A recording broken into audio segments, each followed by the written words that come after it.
வெற்றியா தோல்வியா?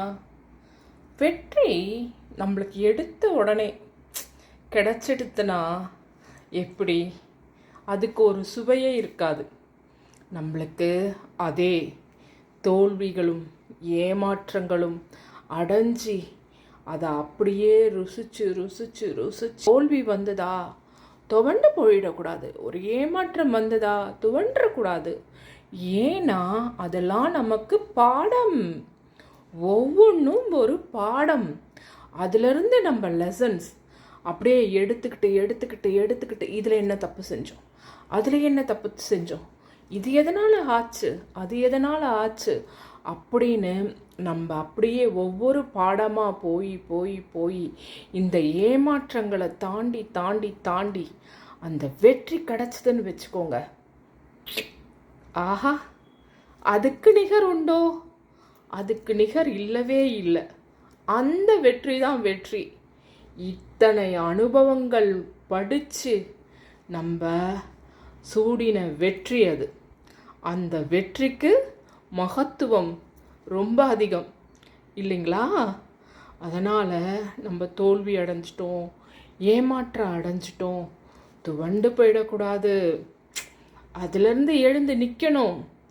எழுந்து நின்று அதுக்கப்புறம் வெற்றியை நோக்கி போய் அந்த வெற்றி கிடச்சிதுன்னு வச்சுக்கோங்களேன், அதுக்கு நிகர் அதுதான்.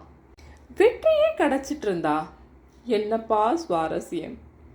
ஆஹா, நம்ம எப்பயும் செய்கிறது தான், நம்ம ஜெயிச்சிடலாம் அப்படின்ற ஒரு ஆணவம் மமதை இருக்கக்கூடாது.